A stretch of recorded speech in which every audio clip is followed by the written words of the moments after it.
Hi, and welcome to another episode of the Getting Things Done podcast from VitalLearning. I am Morten and I'm here with my super duper really good friend Lars Roskilde Henriksen as always. Привет, Lars. Привет, Mr. Rivik, colleague, good friend. Good to see you as always, and good to be with our listeners and viewers out there. And no super We duper? always start off. Well, sorry? No super duper? Super duper. Everything you said and more. Thank you. And now for the reminder of the purpose of the podcast, which is to help you learn GTD or become even better GTD'ers. We hope that today's episode supports you in that. If you are new to GTD, we always recommend you go back and listen to episodes 1 through 6 to get an introduction to the basics of GTD. That's the audio-only version, so you can find that in your podcast player by searching for Vital Learning. Today's episode number is 102, and today's episode is about calendar and reference systems. It is.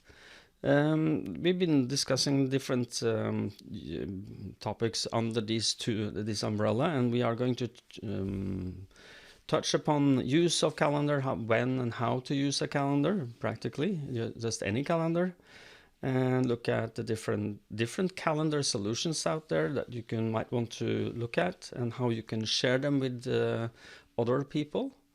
And how you can integrate the different calendars into different apps, or at least the ones that we know of. So it's going to be a practical episode around calendars. And we've been talking about reference systems. We're going to touch on files and folders as a reference system, and different apps that Lars and I are using, and trying to give you some of the best practices we've found to around those. Does that sum it up, Lars? I think so. And just to add on to that, this episode sort of, it follows episode 101. No surprise there.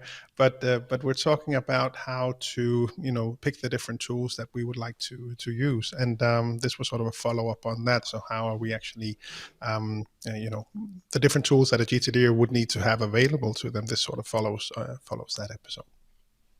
Indeed. So should we just dive right into it?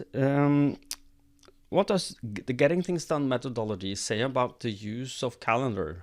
How and when should you use the calendar? And when should you not use the calendar? Lars.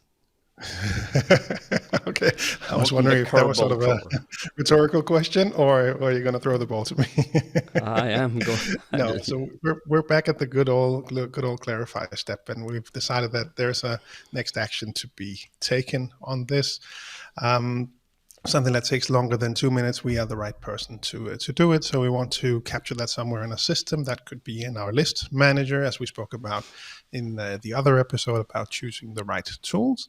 Or it could be in your calendar, and we would use the calendar when it has to happen on a specific time, or in your calendar. So 3 things go on your calendar as a GTD: time-specific actions, that would be your meetings and stuff that shows up that has to happen on a specific time. Then we have day-specific actions, which are actions that has to be taken on a specific day, but not at any specific time during that day. And lastly, day-specific information. So that would be information that I would want to be aware on any given day. So that could be someone's birthday, or I'm staying at this hotel, here's the booking number, and the day-specific actions would be, I used to have to do my time registration as a consultant. I had to do that every Friday. So that would be a whole, a full day block in my calendar. Have to make sure that I have space for that during Friday, so I can get that one done. And just to take a little bit, a step even further back before we talk about calendars, just to see how this fits into the 5 steps of GTD. Step number 1 is capture, which is capture anything that has your attention, write it down, whatever it is, somewhere that you will see it later. It will then leave your brain, and it will stay out of your brain if you then later at some point between 24 and 48 hours after clarify, that is, decide what you need to do specifically and granularly, calling into memory the next action. What is the next action of this that will move it forward, and then my desired outcome, if this next action doesn't finish it, what is that? That is the clarify step. But we are talking about now is organize. So where do you put your commitments after you decided you need to do something about them? And I don't know if you do this, but I'm trying to help people, my coaching clients, because I don't know if you how does when you coach people, Lars, have you ever encountered a full calendar? And what would your advice be for someone who has a Yes, full I calendar? have. Like I call it wall-to-wall calendar. Yeah, no, at least it's a week ago, I think. I most recently saw a pretty booked calendar. Before we go there, I have to correct myself. I said episode 102, and You this is did. actually episode 103 because I It was, is. 101. That was Holacracy with Brian Yeah. Robertson. The tools episode would then have to be 102. So this is episode 103. So hold your emails. Sorry, this is episode 103. Mm, No, indeed. coming back to that full calendar, You saw that in the calendar, didn't you?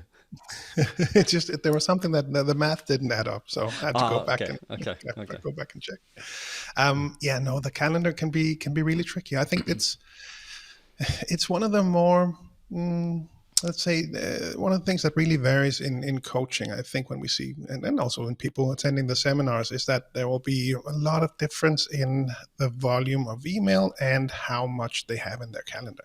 So I think it's I would love to sort of give a generic or really broad suggestion for what you might want to do when it comes to calendars, but it really is so different from people to people. I have seen basically empty calendars. I mean, a calendar with one appointment in a week. I mean, that Yeah. it does not happen often. Most people have some meetings throughout the week, and some people have that very blocked calendar like you spoke about, but it really varies a lot. Same with email, as we'll touch on in reference as well.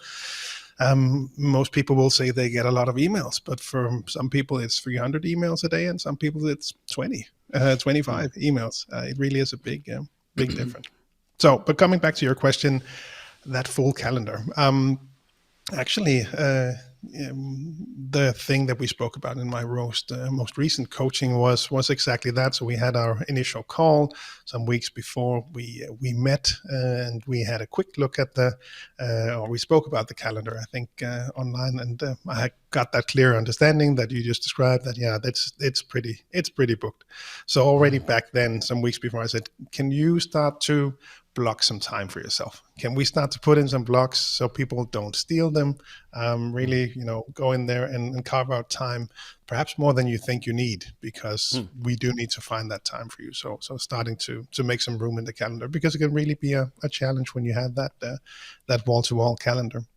Some of the things we walk through then, which would be very common in a coaching scenario when we have that full calendar, is to review those commitments in the calendar. Do I actually need to be there? Should I actually attend this meeting, or can I delegate it to someone else? Can I delete it? Can I get a summary notification from my colleague, or just drop by and let me know what they spoke about? Anything I need to be aware of? That kind of thinking. So we try to clean that out, and in this case, it certainly helps. I'm guessing you've seen that before as well. Yes, and that's especially when you work with an executive of sorts, where other people will take their time in their calendar without maybe not even asking, is it okay? They just summons you to a meeting, which is okay. And if it is necessary, you need to be in that meeting, and but if not, make sure that you don't go to meetings you don't need to. And there is you mentioned something that I thought I could tip the listeners on. I don't know if you're on an Exchange server, Outlook. The newer versions have, both online and in the app, the possibilities to set up Viva. Viva is trying to find time for focus time for you. Yeah. So it will every week you can set up a rule system to say how many hours of focus do I need in a week, and it will try and then go to the next week and block that to you, and then the next week it will block some time for you there as well for you to focus. one of the worst practices for any executive is just doing and no reflection. Your job is to make decisions. If you do not reflect, you cannot do your job well. You will make your decisions from the hip or from the gut, and those are most likely not the best decisions you can make. Do you agree, Lars? Yeah, certainly make time for that. And it's there'll be different blocks of times that you would need, and it really depends from person to person how detailed they want to go in there. For some people, I've just seen people block out for just doing work, and some people would go in and say, no, this is a block for defining work. Yep. So actually making room for those kinds of reflections as well. So it varies from person to person, and of course the weekly review, we have to find time for that as well when we talk about the calendar. But yeah, making that kind of room is so valuable and necessary to make sure that you can actually reflect and make those good decisions. Yes, and one of the things I would suggest people to think about or reflect on is that what I do is, I'm not saying that how I do things are the right thing for you, but it might be an idea, is that I never accept a meeting invitation before after 9 in the morning, which when I arrive in the office somewhere after, 7:30, 7 something, I have an hour and a half for my clarifying and organizing and today's reflection. What is the most important things to work on today and tomorrow and maybe the day after? So I start planning a little, and that avoids the getting dragged into something that you are not ready to be dragged into in the morning. And we have in the Nordic region, as you know, there is every now and then, I don't know if it's every 3 or 4 weeks, there's a business partner meeting, and that's in my weekly review time. I don't know whoever decided that, but that means that I have to that week have to reschedule my weekly review with myself. I normally start a little earlier so that I can get that finished, because then my head is really a lot clearer than if I'm not done my weekly review. Okay, so we've told you what should go on the calendar. Some of the things that I'm just my calendar tips from my personal life is that sometimes, I'm admitted to this before in the podcast, sometimes I procrastinate a little. There are things I need. Yes, I'm sorry, but I'm human. So, but it is like this, that sometimes when you find yourself procrastinating a task, or it's possibly that it's not well enough crafted, it's not the real next actions, and your brain is stopping you from trying to do that because it involves more thinking. But if you decided to make a good next action that you can move on it and still procrastinate, and you think it is important and it should be done and it's kind of urgent, then my remedy is put it in the calendar. So, for instance, one of the things I normally to schedule for forcing me to do that is to record videos with me. Like the podcast goes well because now we are 2 people, we are committed to do this, and it's on both audio and video, and then it's a certain level of we've done 100 plus episodes now, so I'm not uncomfortable with the medium. But when I try to do videos for marketing and such, that is not a fun part. That is really tough and hard work. And so that goes in my calendar. Do you have something that you procrastinate that you put in the calendar, Lars? Or I don't procrastinate, more. That just does not happen for people from Denmark. No. You're so full of it. No, actually, the calendar things, I think for me, I actually don't use the calendar as much like you do, but it's not because I don't procrastinate or that I don't need to push myself to do some things. I will still put things in the calendar, but I still need to train myself to be more strict in following what Smart Lars planned and put in the calendar. There's still Yeah. some part of present Lars that says, yeah, but I know better. I know stuff now that we didn't know back then. So there is still that debate going on in my head when I see something pop up in my calendar. So no, I still use that.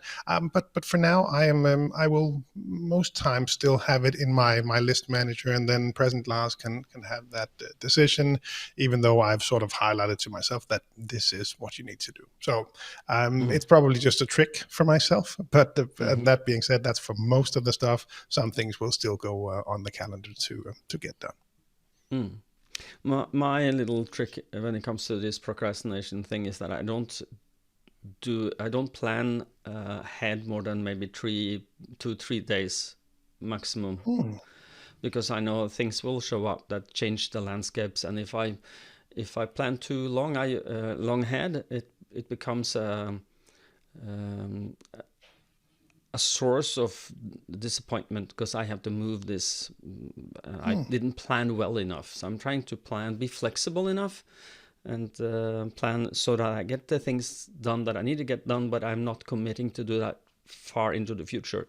There is an exception from that. Is, for instance, like when you have some hard deadline, next Friday you have to finish this project because it's on Saturday it will happen, or the next week it will happen.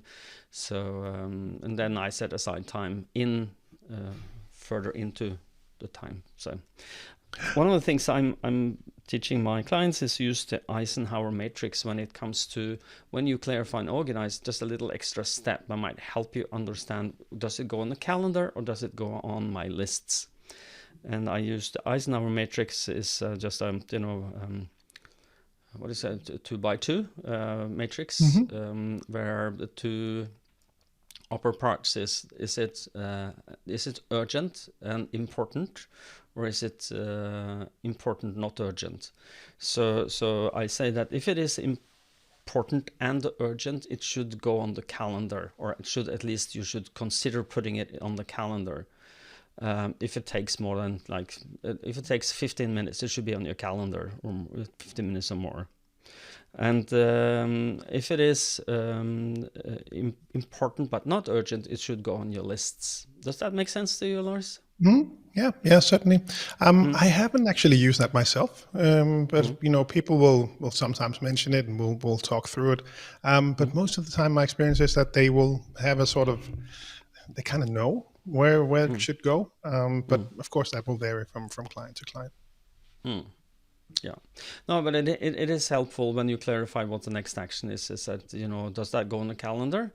And I have a lot of, or some clients who don't have a lot on their calendars, and then deciding that this is urgent and important, I should put it on the calendar, has unstuck them from a lot of, further procrastination in not doing things. So, okay, so I think we covered, the use of the calendar, what goes there, and how you clarify things on the calendar. So let's get a little more, tooly. That is, looking at the different tools. So we have some.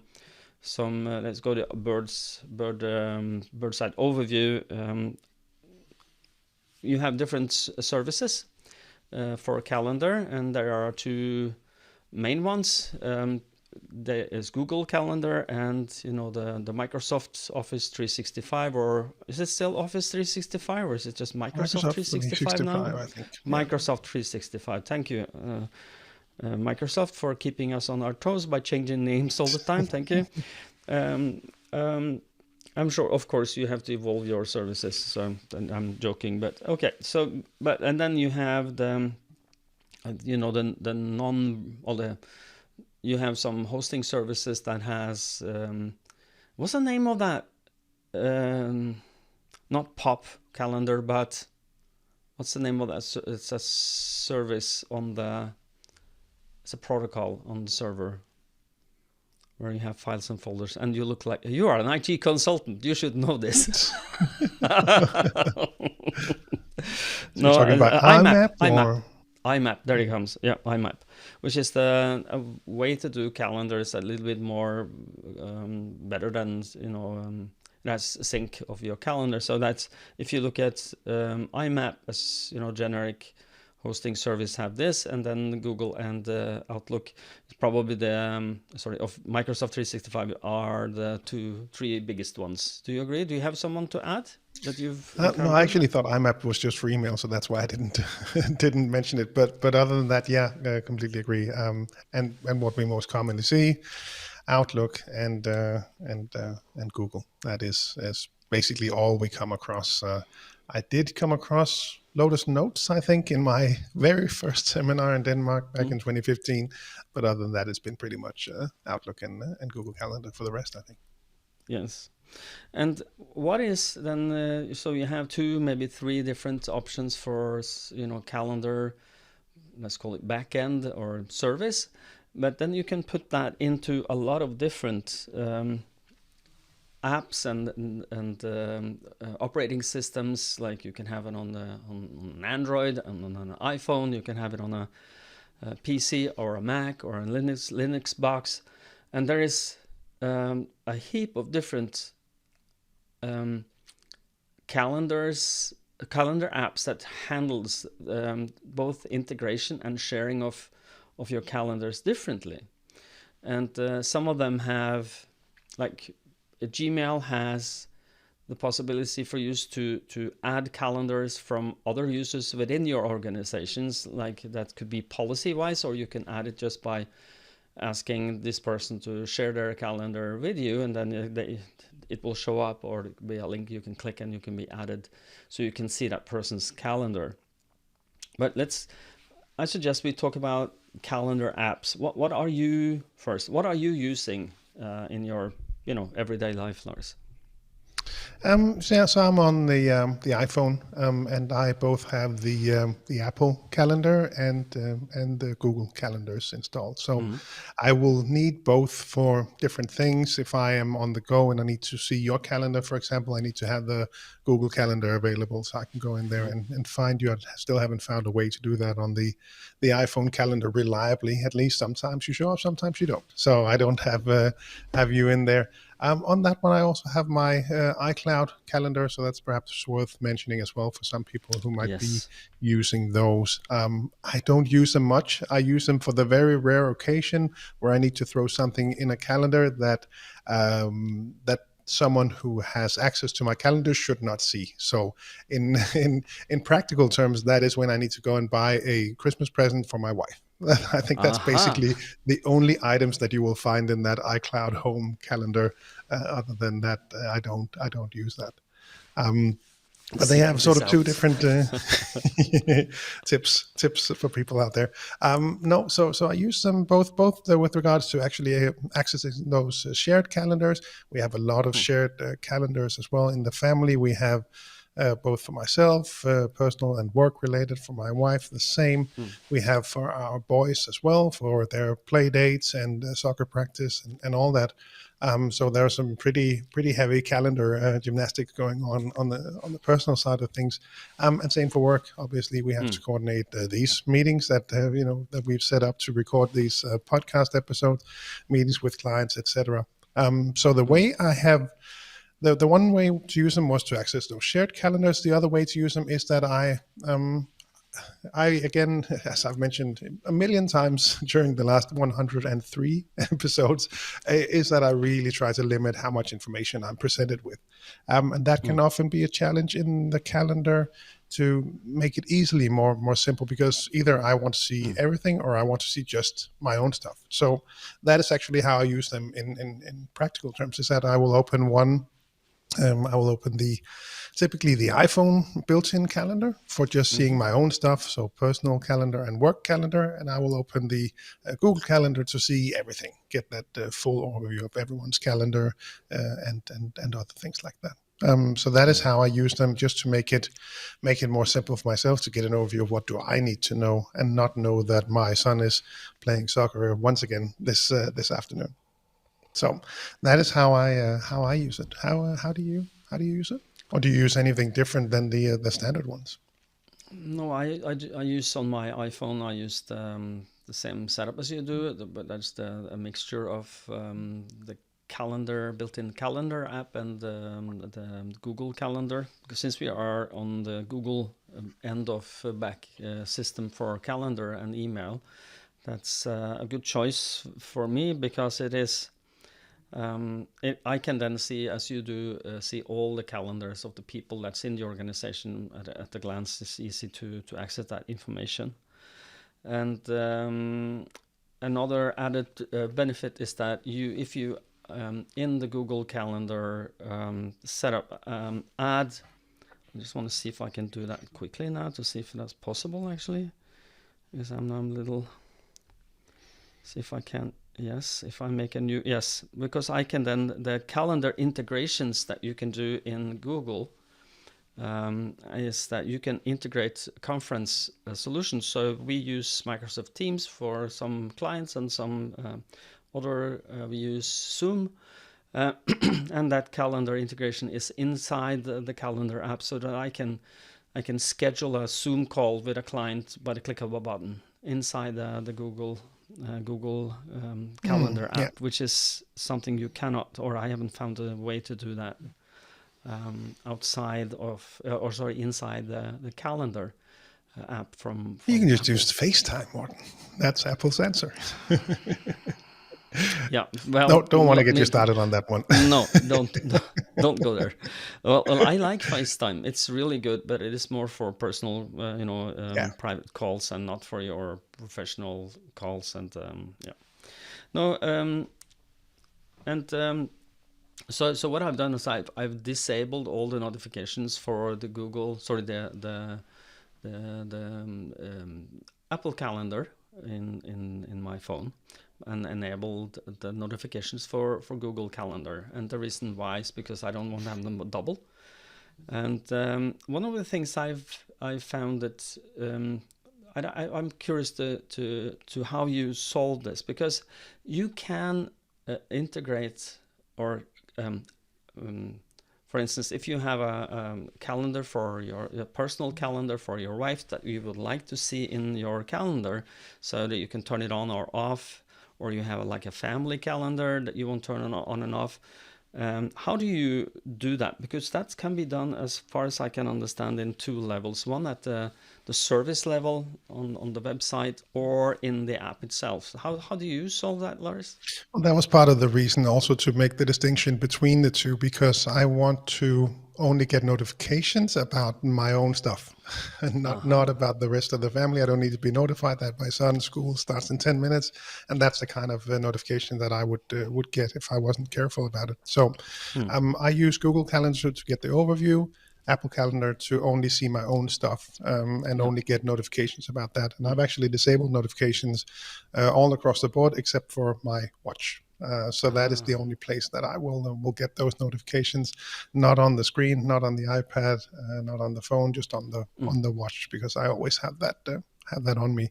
And also, as part of the new standby mode that actually came with the new version, which is right in front of me now, it only shows my own calendar events, that I'm talking to you now, and then I have another appointment in 2 hours, and things like that. So I don't see all of those calendars. It only shows me what I actually want to see. So that's how I've done it.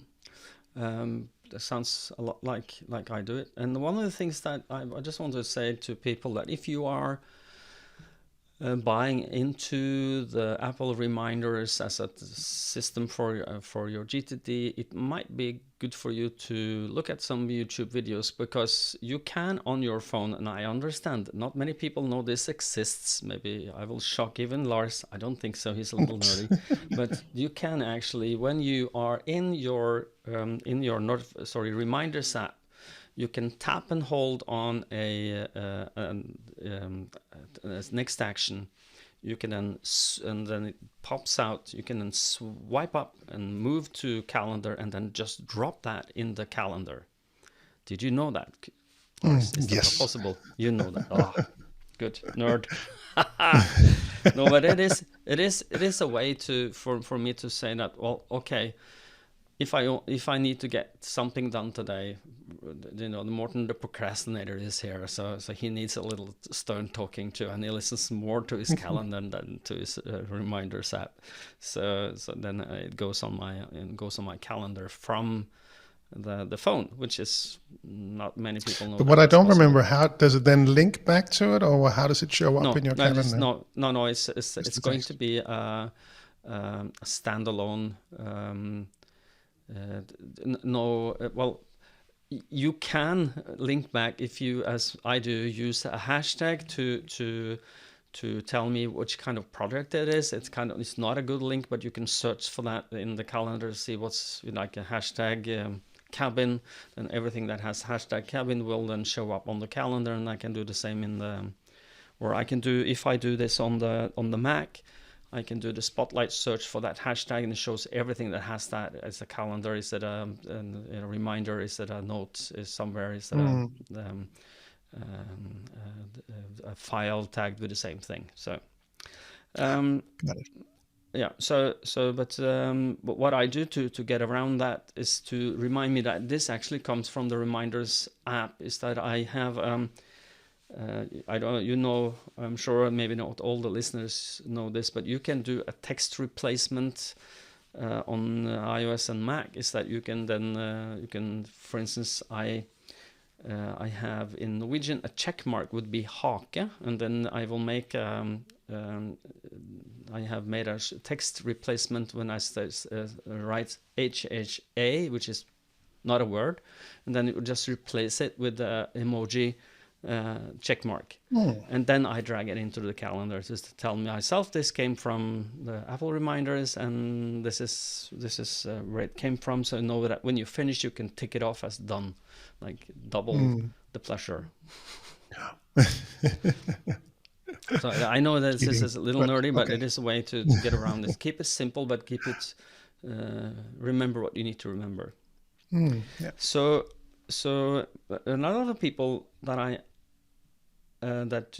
talk to is saying, well, I have a calendar, it's full, I can't get my I have different things I see. Like for you, it's a blessing not seeing everything at the same time. And for some, they want to see more things. Like we have a family calendar, iCloud. How do we get that into the Outlook? How would you tell people to integrate calendars? Do you have what would you suggest for a client there? How would you integrate that?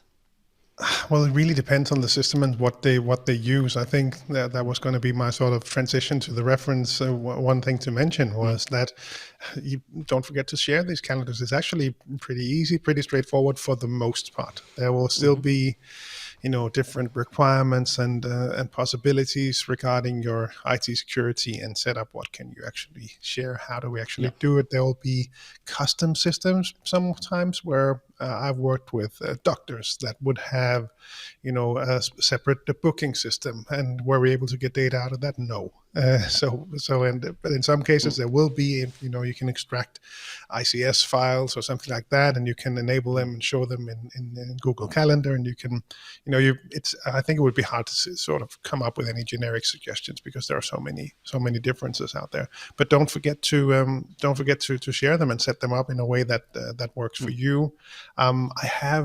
That was back in the day, and perhaps not needed anymore. I used to have a separate application that would run locally on my machine to synchronize with a Google Calendar somewhere out there, because this was at a time when we were not able to actually share these. So for those who might need that software might be out there, be sure to check it and vet it, because obviously there might be some sensitive information in that calendar. It can, and but basically, if you want to share a calendar, like let's say that you have a family calendar where the milestones or the big things are, like we go on vacation this date, and we come back at this date, and this Friday we have family dinner. We are and then maybe specific for each of the children, so that they understand where they can put things that when there is some school activity that you need to know about, and and what many people do is to do that in, for instance, iCloud or another service like Gmail, and then share those calendar as a link, and then add that to whatever app you would like to see that calendar in. And if you have given the rights of that calendar to just not read but also write to that. You can edit the different calendar entries on the go. And that might be something that would be beneficial for people to know that this actually exists as a possibility. Absolutely. Okay. I feel like we have exhausted calendars. Do you have anything to add? I think we have. Remember to I think taking a step back and really coming back to what we started with. Be sure if you have that busy calendar to take the time to clean out the calendar, because I saw this recently with a coaching client last week. Sit down there and suddenly, instead of looking at that calendar, I have to, maybe I have to go to that meeting and I have to perhaps be there and I have to maybe, the change in once we clean that up and look at the calendar, nice. I actually want to look at this. So again, does this list attract or repel you? That goes for the calendar as well. Take that time. And in some cases, it actually doesn't take that long to go through. So certainly invest the time if you have that busy calendar. I have one pet peeve that I get back to, time management. There's I grew up with that word. I'm that old, where people try to handle life on like a paper planner, designed for that. And then, but the word time management is comes up. Not very often, but it comes up when we talk to people. Yeah, well, this GTD thing, is that time management? And I said, no, that's not possible. You cannot manage time. Time is a constant. We are in it. You can't manage it. You're not God. But the only thing you can manage is your focus. So getting things done is about focus management. So what do I give my attention to when? And make sure that is aligned with your purpose of life and your values and your principles, and that is getting things done. So make sure that you use your calendar to manage your focus in time. That is probably the best way of explaining the purpose, getting things done. Purpose of a calendar: manage your focus in time. I don't know. Would you agree with me, Lars, or am I? Yeah, that makes sense. No, that makes sense. I love that we were wrapping the calendar up on a philosophical note and looking at the time. This could have been a standalone episode. We should have just focused on the calendar, but we also wanted to cover reference as well. Yeah. So moving on to we have then files and folders, and I think haven't we done a file naming and folder naming episode before? I think we have. You've mentioned yours a number of times, and I remember at least listeners writing to us as well, commenting on using that as well. So there's certainly an episode out there about that. Yeah, I go look in the archive. There is some I have a filing naming convention that I'm using that is helpful for me to find my files after when I file them away after when I save them. And the reason, just very quickly, there is, for me, if you are good at making file naming correct every time, you actually don't need folders. You can just be one big heap, because search will then find them for you. You can create search folders, or you can just search for them in your archive. And if it is, it was in 2022, it was a receipt from Egon restaurant. If I want to find that is very easy, because then it's 2023 receipt, Egon, boom, it comes. Not that I go there often, but it happens every now and then we go to that restaurant.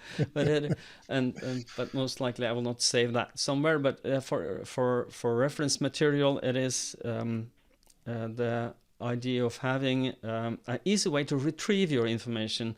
And I think that 90% of retrieval, ease of retrieval, comes with changing the name of the file. Make it something that you actually can find, and only file things that has value for you in the future. Don't file documents you will not need in the future. File only files that you need to have in your reference system. So anything to add, Lars? You are doing it differently, I know. Tell us. Spill the beans. No, I have some of the same, but it really depends on what reference we're talking about. So if I were to take a step back, we would often come across, different things that need to be filed. And what we spoke about earlier, we talked about the clarify flow and this being the organized step on things that we want to be able to get back to at a later stage that we don't trust that we can, Google online. There's no need to save that manual because you can find it somewhere online perhaps. But I would, be on the lookout for four different things. There will be perhaps physical notes. There will be those files and the corresponding folders, email folders, and then meeting notes and other digital stuff that might show up in any person's world. So for the filing stuff, no, I have a structure that I follow. I don't have that specific naming convention. I don't struggle with finding the things. I think the search works well for me. In rare occasions, perhaps it might be a challenge to find something, but overall, it's pretty easy to dig this stuff up. If not, I can always message you and ask you where do I find things, because you do it for me. You did not know, but I had this planned all along. I am your system. Yeah. Who needs AI? You need an MR. Morten Yeah, Ritter. yeah, an MR, yes. Okay, so but I do believe that the file naming is a good thing, and that has helped saving my both time and bacon. So I find things and I find it faster with a file naming scheme, and I think my biggest challenge right now is that it happens in different locations, because we have some stuff on Google Drive. Most of it, there's stuff I need to have handy more directly, for example, on the iPad. And my experience is that iCloud just is so much better integrated there. If I have presentations of a certain size, I'm not able to do it via Google, so I have to have some iCloud stuff. I used to have something in Dropbox. I don't think I have anymore, but there'll still be some David Allen Company things in Dropbox. For crucial learning things, there will be box-related items. OneDrive, I don't think I have anything in OneDrive, but there might be some things over there. So having those different services, and in some cases the search seems to work well across them, and the app is running and all is good.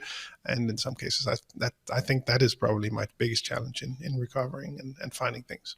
So which platform or which pile is it in? Yeah, and that's the same so my mom messaged me. Did she do that was it a text message? Was it on Facebook? Was it an email? It even goes for personal stuff as well. Yeah. That goes to the point of make sure that you are not having too many apps that you can get contacted on. Yeah, too many inboxes. Yeah. Yep. Very, very common challenge. Scale them down. So, but I'm reminded of just for the sake of people thinking, oh, does he memorize this file naming scheme?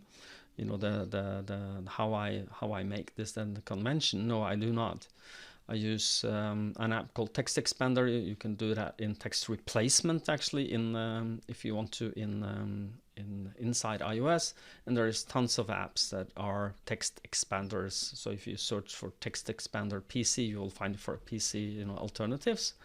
But it is that I have a shortcut that I type, and then boom, I get a box where I can then do drop downs and fill ins, and it also automatically sets today's date. I can change that if I'm not happy. I can also write, using that file naming convention. So if you're into some of that, want to save yourself some time down the road by doing a good job upfront, so make sure that the files that you are saving has a way that you will find them. So yes. Okay. Moving on to apps. And I am using today. We've been using different. OneNote used to be your go-to for a lot of things before. Evernote we've used both of us. I've canceled that a long time ago. Became an I don't even remember, but the slogan of Evernote at some point, I don't know. I'm not sure what it is now. But they call it the everything bucket. And that was exactly what it was. It's a big stack of ha. So in getting things done, we talk about stacks of ha. Unless you were diligent about maintaining it. It quickly became that. Yeah. Yeah. Well, if you didn't, if I started without knowing getting things done, understanding that the things need to go in different categories, you can't have just a big bucket of You will not find things in there because there are things you want to do something about, something that's just reference, something that is and you don't clean. It's just a big mess. It becomes the garage you never cleaned out ever. 20 years after, it's still cluttered. So okay, but so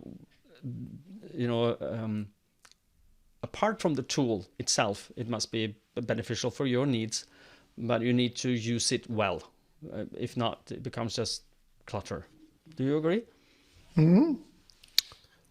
Completely. But that's, Completely. that goes for everything we talk about here. I think you said, wrapping up last time, a fool with the tool is still a fool. I think that Exactly. goes Yep. for the reference systems as well.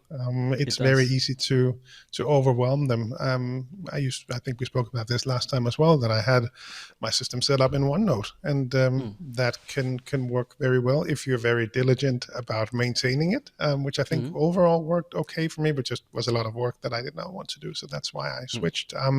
I also seem to remember Espen from Norway having shown an Evernote setup back in the day, which seemed a very nice setup, very Mm. good overview, a nice and clean structure. So as long as you maintain it, then yeah, basically anything can work.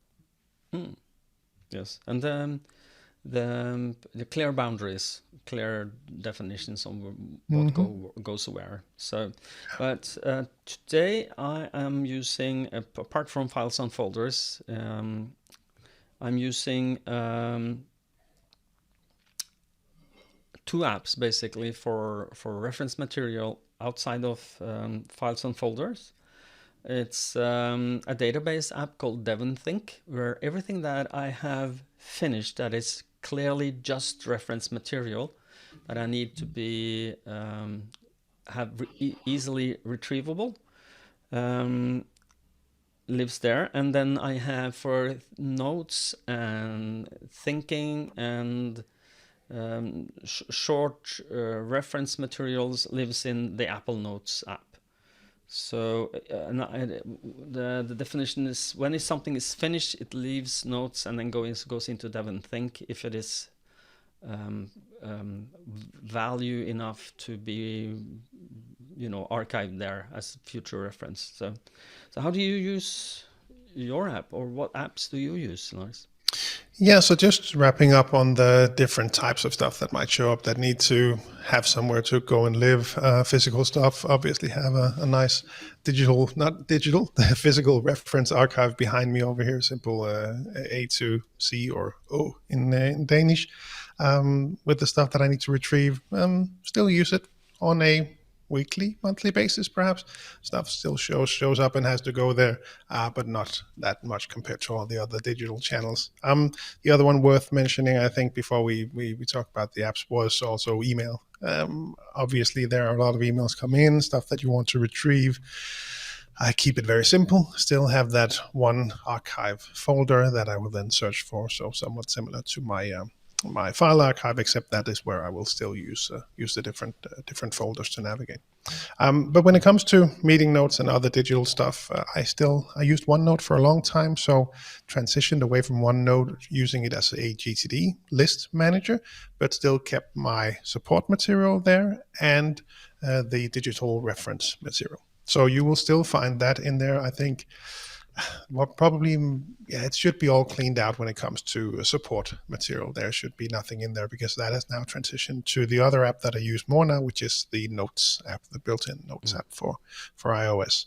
And that seems to work very well for me. So I still have my digital reference stuff in OneNote, and also my coaching notes, simply because I haven't migrated them.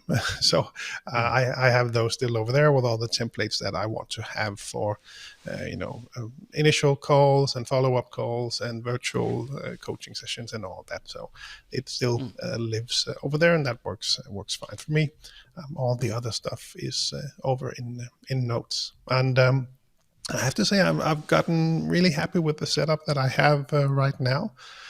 I don't know how you use it, but the way I've set it up now is that the notes, the default folder that exists in the Notes app, is also called Notes, at least in Danish. Mm-hmm. So that's kind of my inbox there. So if you and I have a meeting, which I did not have any sort of agenda for or already had a template for, I would create a new note.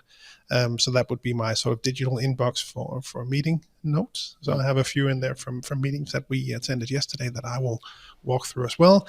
The podcast notes that I have for this podcast I have in there as well, so I can go through that and clean that out as we create the show notes, for example. Then I have my support material. And one of the tips that I picked up, I think you actually shared this with me in a previous episode, talking about dragging from one app to the next. I dragging the note in my support material into my reminders app in the projects list will then give me a link back to my support material there. So that seems to work well for me as well. Then I've moved my agendas there as well. So they're in Notes now as well. I used to have them in my list manager. Actually like having them over there. Makes it easier for me to get an overview in my list manager, because I don't need to see these next to my next actions, because I only need to action on them when we have those meetings. And so I would open the Notes app in that case.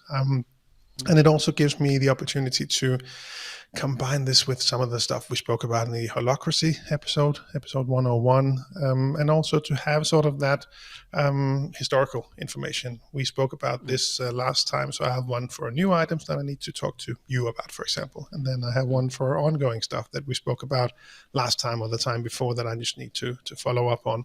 And then all the done stuff with the date stamps and other meeting notes from those specific meetings. So for now, really, really happy with that part as well.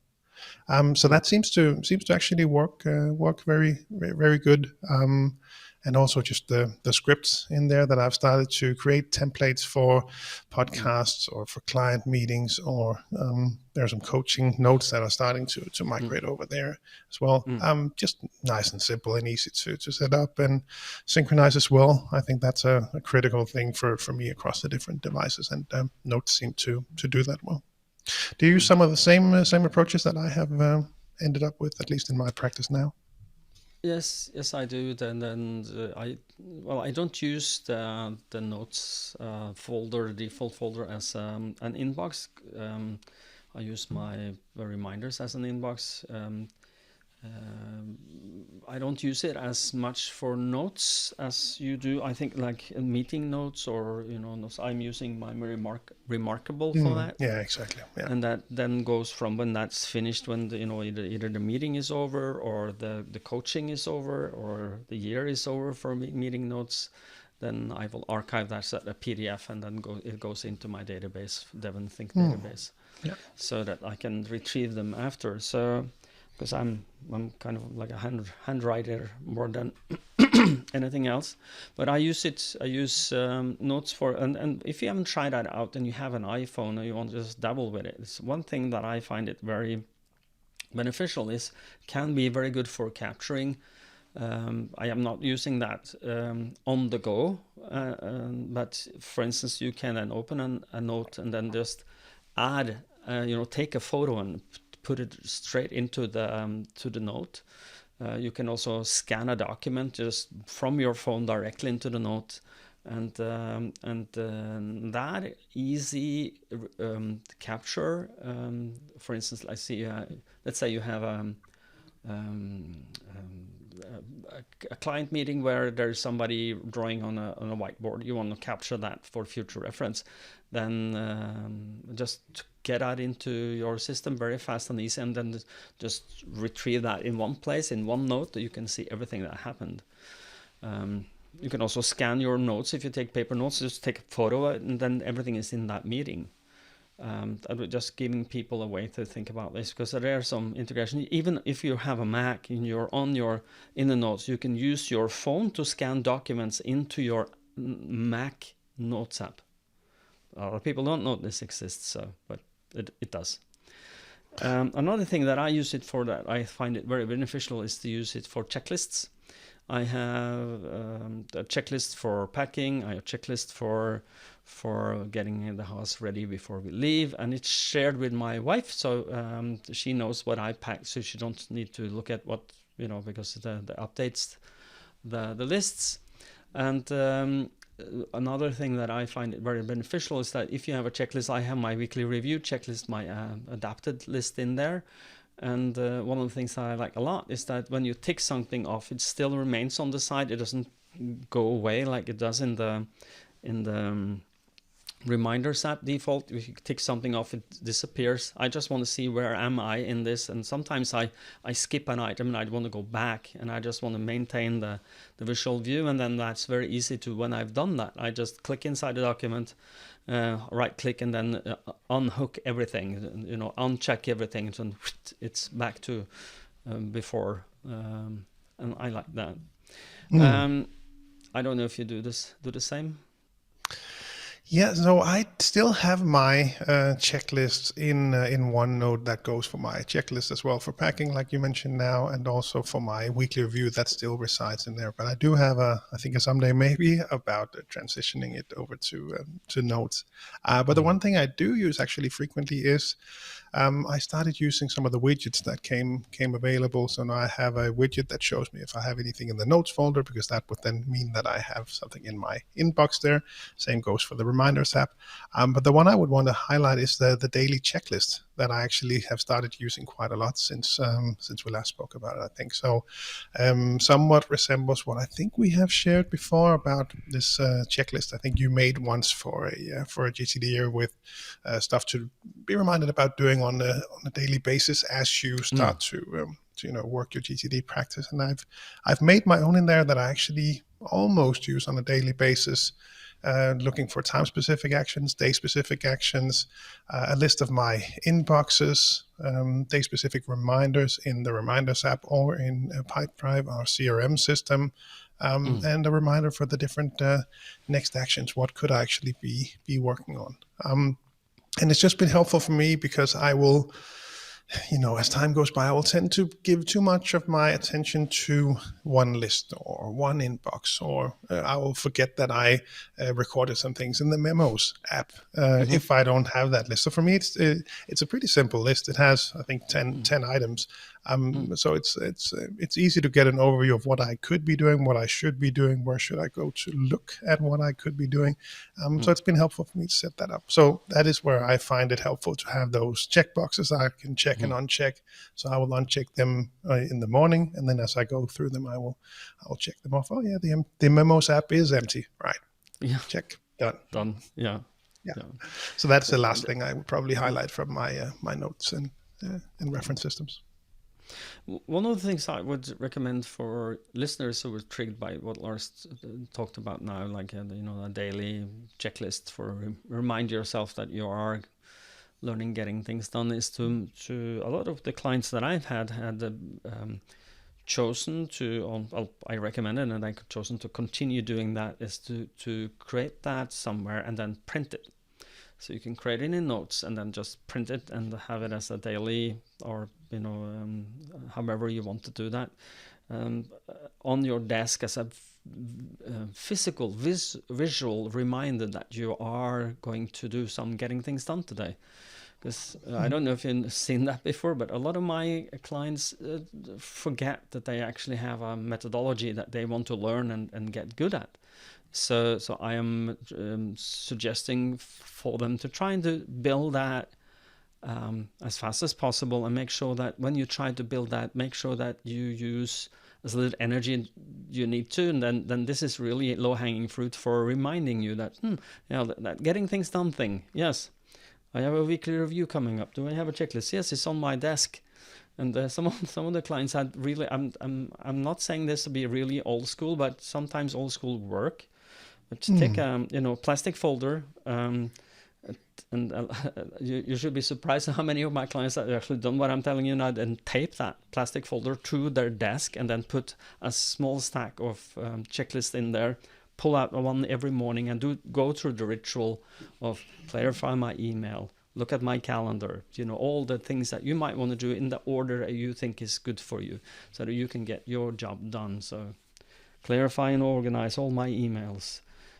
It's a good practice to do that on a regular basis. So just to be reminded of that, and have another plastic folder for your weekly review, for instance, or you do that as you may. But the physical reminders are old school, but they worked. Before, we had all our commitments was not digital. It was not hidden inside a screen or under a program or inside saved on some hard drive. It was physical. It was letters. It was paper notes, and some of them have paper notes everywhere, but at least they were physical, so you can find them. I understand people. I've met a lot of people who have this, stacks of what we call physical paper stacks of things. And they, of course, they will say, I know where everything is. I'm sure you do, but that was a piece of your mind. And I understand why people have reluctance of letting go of that, because it is a reminder of something that's not done yet, that you might want to get done. So it's like a big stack of not only by being I have not decided on what this is and what I need to do about it. If anything, so I just put it here and it becomes a stack of something, but. If you then decide what the nature of this beast is and then put it somewhere, it's come. But I understand people have problems letting go. Now we are in the totally that's one ditch to fall into. Paper everywhere, and reminders everywhere, and the other ditch is only digital reminders and only digital system, which is. For some people, it works well, but for some, it is a good help to do part of getting things done on paper. I don't know. Have you seen some of that? Have you tried that out with one of your clients, Lars? Rarely. It really tends to be much more digital, but certainly always keeping that option open, because, as you say, some things just do work better on paper. And I still have my paper notes notepad next to me, and I still take handwritten notes in some cases for specific things that I want to capture in that way. So certainly, something to keep in mind as you build your system, and maybe parts of your system would actually benefit from being analog. Yeah, and I found that the more, well, this is of course it is a trend. I think that more executive you become, that is the more of a boss of a company you become, the more difficult it is for people to. Some leaders don't have closed doors. They don't never close their door, and then you lose track of, if you're in the middle of your weekly review and you allow someone to interrupt you, then where did you leave off? Then you forget all the weekly review. But if that is on a paper beside you, and then you look down after this person leave your office and then have a look at that. No, I'm here. Okay, let me continue now. Not just because it is so easy to be rabbit holed and hijack your focus by someone else. If it has any benefit for you, write us at podcast@VitalLearning.dk and tell us if you do. Podcast@VitalLearning.dk. So I don't know. Do you feel that we have emptied this box of knowledge as well? I don't know. The box of knowledge has been emptied. Yes. If we went for catchy podcast titles, I think we caught the podcast title just there. Yeah. No, I think we covered pretty much everything. It was fun to just dive into, and hopefully this was valuable as a companion episode to episode 102 about the list manager and some ideas. As Morten said, happy to hear from you if any of this resonated with you.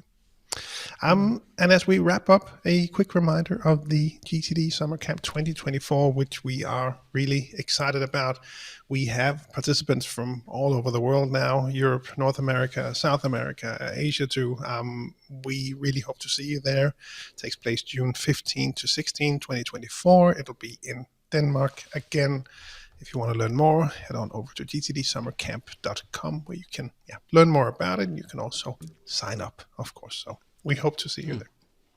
We do. And just one piece of information regarding this, that if you're not familiar with Denmark and think, oh, how do I travel to that venue? It's very difficult. No, it's not, because GTD'ers are the nicest people. We are trying to help each other to get to that place with the least effort. So if you sign up, say that I need some help to get to the venue, some person will then reach out to you in good time so that you can relax about how you will get to the venue. And as we always wrap up, we do with a quick reminder for you to head on over to VitalLearning.eu, have a look around on the website, learn more about the different offerings, a lot more about getting things done, about crucial conversations for mastering dialogue, crucial conversations for accountability. There's much more information there, course information about some really great courses. So learn more there. You can find your way to the different country websites as well and learn more in each of those languages. If you are outside the Nordics plus, then head on over to cruciallearning.com to find your local partners. Mm-hmm. Good. And if you are looking for coaching in the US and Canada, go to gtdfocus.com. That is the place for coaching.